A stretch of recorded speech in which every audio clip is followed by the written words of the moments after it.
Hi hello welcome friends, நான் உங்களின் ஜெரோவாட்ஸ். நீங்க அதிகமா மேக்கப் பண்றவங்களா, இல்ல நீங்க தினந்தனம் கோயிலுக்கு போற பழக்கம் உண்டா? இந்த மாதிரி கோயிலுக்கு போகும்போது ஏன் திருநீர், சந்தனம், குங்குமம் இதெல்லாம் கோயிலுக்கு கொடுக்குறாங்கன்னு எனக்காவது யோசிச்சு பண்ணிருக்கீங்களா? எஸ், கண்டிப்பா நான் முழுசா சொல்றேன். அதுக்கு முன்னாடி நம்ம சேனலை மறக்காம சப்ஸ்கிரைப் பண்ணி வச்சுக்கோங்க. வாங்க வீடியோக்குள்ள. நான் கேட்ட 3 டாபிக்ஸ் இருக்கணும். 3 பாயிண்ட்ஸா நான் உங்களுக்கு முழுசா சொல்றேன். அது மட்டும் இல்லாம இதுல வர ஃபர்ஸ்ட் பாயிண்ட் என்ன விஷயம், கோயிலுக்கு போனா ஏன் குங்குமம், திருநீர், சந்தனம் இதெல்லாம் கொடுக்கப்படுது, இதை பார்க்கக்கூடிய விஷயம் தான் ஃபர்ஸ்ட் பாயிண்ட். நான் சொன்ன இந்த 3 ஸ்டெப்பையும் தனித்தனியா நான் உங்களுக்கு குறிப்பிட்டு சொல்றேங்க. இதுல நம்ம ஃபர்ஸ்ட் சொன்ன விஷயம் கடைசியாக பார்க்கலாம். அப்போதான் உங்களுக்கு ஸ்டெப் பை ஸ்டெப்பா புரியும்.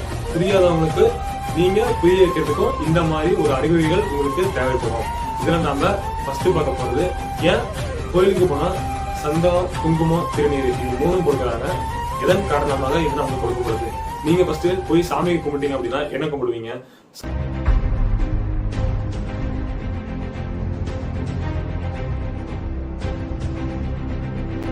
சாமி என்ன பத்திரமா பாத்துக்கோ, என் குடும்பத்தார பத்திரமா பாத்துக்கோ, எனக்கு சில தேவைகள்லாம் இருக்குது, அதை பூர்த்தி அடையணும், இதை நான் பத்திரமா இருந்தா மட்டும்தான் பாத்துக்க முடியும் அப்படிங்கிற மாதிரி ஃபர்ஸ்ட் நீங்க ஒரு கேள்வி எழுப்புவீங்க சாமிக்கு. அந்த சாமி உடனே ரீப்ளை பண்ணணும் இல்லையா? இதனால உங்களுக்கு திருநீர், சந்தனம், குங்குமம் கொடுக்கப்படுது. இதனால எனக்கு என்ன பயன் அப்படின்னு நீங்க நினைச்சீங்க அப்படின்னா, நீங்க நெத்தில பூசப்படுற அந்த திருநீர், சந்தனம், குங்குமம் அந்த 3லயுமே மருத்துவ குணம் இருக்குதுன்னு உங்களுக்கு தெரியுமா? எஸ், இந்த குங்குமம் போட்டு, சந்தனம் போட்டு, திருநீர் இது 3 வைக்கிறதுனால உங்களுக்கு உடனே உடல் குணமாக சான்சஸ் கொடுக்கப்படுற அந்த கிருமி நாசினியா இது யூஸ் ஆகுதுன்னு உங்களுக்கு தெரியுமா?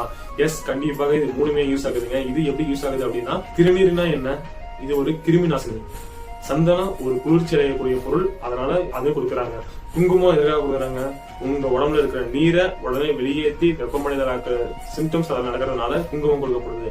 இதையெல்லாம் எதனால யூஸ் பண்றாங்க அப்படின்னா, ஃபர்ஸ்ட் திருநீரை பூசி சந்தனம் வச்சு குங்குமம் வைப்பீங்க. எஸ், திருநீர் பூசினீங்க அப்படின்னா அதுல இருக்கிற கிருமிகள் ஃபர்ஸ்ட் விலகப்படும். 2வது, சந்தனம் வச்சீங்க அப்படின்னா உங்க நெத்தி போட்ட குளிர்ச்சியை வைக்கும். 3வதான விஷயம், குங்குமம் வைப்பீங்க.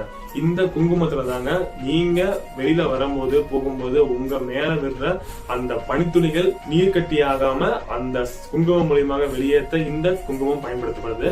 அது மட்டும் இல்லைங்க, உங்களுக்கு உடனே காய்ச்சல் வந்துச்சு அப்படின்னா ஃபர்ஸ்ட் உங்க வீட்டுல இருக்கிற பெரியவங்க எந்த இடத்துல வச்சு செக் பண்ணி பார்ப்பாங்க. மேல் நெத்தியில வச்சு செக் பண்ணி பார்த்தாங்கன்னா உங்களுக்கு உடனே சொல்லிடுவாங்க உங்களுக்கு காய்ச்சல் அடிக்குது அப்படின்னு சொல்லி. அதனால தாங்க இந்த 3 பொருட்களையும் கோவில்ல ஃபர்ஸ்ட் வைக்கப்பட்டுச்சு.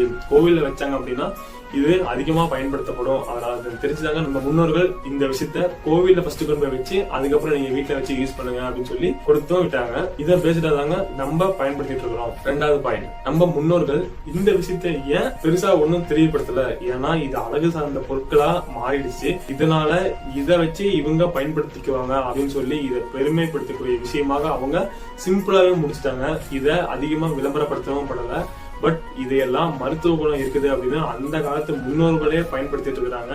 இப்பவும் நம்மள பயன்பட வச்சுட்டு இருக்கிறாங்க. இது மூலியமா தாங்க நம்ம உடம்புல இருக்கிற ஒவ்வொரு கிருமியும் வெளியேற்றவும் செய்யறோம். அது மட்டும் இல்லாம டாக்டர்ஸ் கன்சல்ட் பண்றத சில வீட்டுல குறைக்கவும் வைக்கிறோம். அதிகமா தினமும் கோயிலுக்கு போய் சாமி கும்பிடுறதுனால இந்த மாதிரி விஷயம் நமக்கு நடக்கிறது சில பேருக்கு தெரியாது. தெரியாதவங்க நம்ம வீடியோவை பார்த்து முழுமையாக தெரிஞ்சுக்கோங்க. 3வது ஒரு விஷயம் சொல்றேன்னு சொன்னோம் இல்லையா? இந்த 3வதா சொல்லக்கூடிய விஷயம் தான் நம்ம ஃபர்ஸ்டா சொல்லியிருந்தோம். என்ன காரணம்? நம்ம வெளியே போகும்போது மேக்கப் போட்டு போறோம். இப்போ அந்த விஷயத்த ஏன் எடுத்தோம் அப்படின்னா, வெளியே போகும்போது மேக்கப் போட்டு போறப்போ நம்ம ஸ்டிக்கர் போட்டு அதிகமாக யூஸ் பண்றோம். இந்த ஸ்டிக்கர் போட்டுனால உங்களுக்கு அந்த பேஸ்ட் போய் நெத்தில ஒட்டுச்சு அப்படின்னா இந்த பேஸ்ட்னால உங்களுக்கு எந்த ஒரு பயனுமே கிடையாது. ஏன்னா வெளியே இருந்து படுற சூரிய ஒளியும் நெத்தி பொட்டுல படாம அந்த பொட்டு மேலதான் ஃபர்ஸ்ட் போடும். அந்த பொட்டுல இருக்கிற பிளாஸ்டிக் துகள்கள் உங்களை அப்படியே ரிஃப்ளெக்ட் அடைய வச்சு அதுல இருந்து வர கெமிக்கல்ஸ் மூலமாக உங்க உடம்ப உடனே பாதிப்படைய செய்யுது. நீங்க கெமிக்கல் போட்டு கோபுரா அல்லது வட்டம் இந்த 2மே உங்களுக்கு கெடுதல் தரக்கூடிய விஷயமா தாங்க இந்த பொட்டுகள் பயன்படுத்தப்படுது. அது மட்டும் இல்லைங்க, இந்த பொட்டு நம்ம வழக்கமா பயன்படுத்தணும். எப்படி பயன்படுத்தணும் அப்படின்னா, ஃபர்ஸ்ட் திருநீரை நெத்தியில வச்சுக்கோங்க. நீங்க பெருசா வைக்கணும்னு அவசியம் இல்லை, சின்னதா கூட நீங்க இந்த சைஸ்க்கு வச்சுக்கலாம். இந்த சைஸ் வச்சதுக்கு அப்புறம் சந்தனத்தை சென்டர் பாயிண்ட்ல வச்சு லைட்டா அமுத்தி விடுங்க. அப்போதாங்க உங்களுக்கு மூளைக்கு போகக்கூடிய நரம்புகள் சீராக அமைக்கப்படும். ஏன்னா உங்க மூளைக்கு போகக்கூடிய நரம்புகள் எல்லாமே இந்த அநேக சக்தியுடைய இந்த சக்கராவ மூலமா தாங்க உங்களுக்கு இந்த மூளைக்கு போகுது. அது மட்டும் இல்லைங்க, இந்த இடத்துல பொறி கலங்கிடும், அடிச்சாவே போய் கலங்கிடும் அப்படின்னு சொல்லுவாங்க இல்லையா. எஸ், கண்டிப்பாக இந்த நரம்புகள் தாங்க எல்லா இடத்துல மூலியமாக போய் இந்த மூளைக்கும் போகுது. இதனால உங்களுக்கு எந்த ஒரு நோய் தொற்றும் அவ்வளவு சீக்கிரம் வந்து உங்களை நெருங்காது. இதையெல்லாம் உடனுக்குடனே உங்களுக்கு சொல்லணும் அப்படின்றாக தான் நான் இந்த வீடியோவை மெயினா போஸ்ட் பண்ணேன்.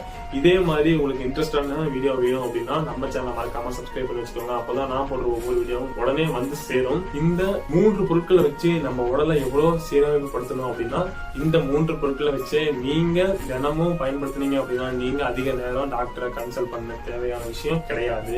நீங்க இந்த 3 பொருட்களை ரெகுலரா யூஸ் பண்ணுங்க. நீங்க அதிகமா டாக்டரை போய் கன்சல்ட் பண்ண மாட்டீங்க. பட் அதையும் மீறி அதிக டிகிரில உங்களுக்கு ஹிட் ஆச்சு அப்படின்னா நீங்க உங்க உடம்புல இந்த இடத்துல மட்டும் இல்ல வேற ஏதோ இடத்துல ப்ராப்ளமா கூட இருக்கலாம். நீங்க அப்போ அந்த டைம்ல போய் நீங்க டாக்டரை கன்சல்ட் பண்ணலாம். நான் சொன்ன இந்த 3 விஷயமும் நீங்க ரெகுலரா யூஸ் பண்ணீங்க அப்படின்னா நோய் தொற்று வரதுக்கான சான்சஸ் குறையும்.